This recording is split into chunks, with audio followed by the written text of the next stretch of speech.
So yan mga kalabs, ay ano tag-uma, nag-iisa lang tayo ngayon kay tractor si Papang. So magsirado ko sa buhangan mga kalabs kay kasig mo ulan. Nya bago biya tong kuan kaning sabod. So gay nag-abrihan daw sa amang silingan po din ha. Salamat ay kaayo. Kay naiwit na si Jumil og adto ganina bisan sayo kaayo siya. So ato na po mga kalabs, tara. Mga kalabs, yung Sunday ni gisabod ni Papang. So mao na ni siya ganina gipahubasan namo. Yan. So karon akong buhaton magsirada diri mga kalabs o kaning diri. Siradoan ako na diha mga kalabs. Pang siradaan ang mga buhangan kay kasi muulan, kaulanon man gud oh. Kaulanon kay siya. So yan.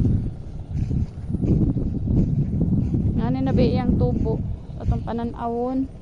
Okay na tubig biya po dari o sa kuan pugong pud og tubig diri mga kalabs gamiton pud inig mag traktor. So yan ara magkuan sa ta kay kaulanon na. So kay ato masirad-an mga kalabs ato na po ni ibalik ning sako nga gibutang yuta ni Papang mga kalabs.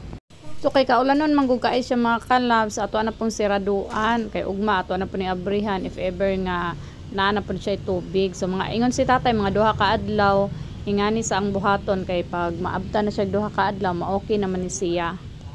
So ayan mga kalabs ugma pohon pwede na siya dili siraduhan, pwede na siya abri perminti kay nakaturok naman ni nakagamot na siya. So ayan ana ra gyud ni siya no. So daghan na kay kog natun-an ani.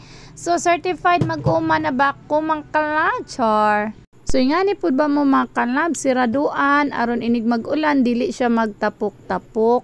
Muna siya mga kalabs sa bagong sabod ato adyon ng bantayan aron malikayan jud ang meeting di abansi char. Happy farming!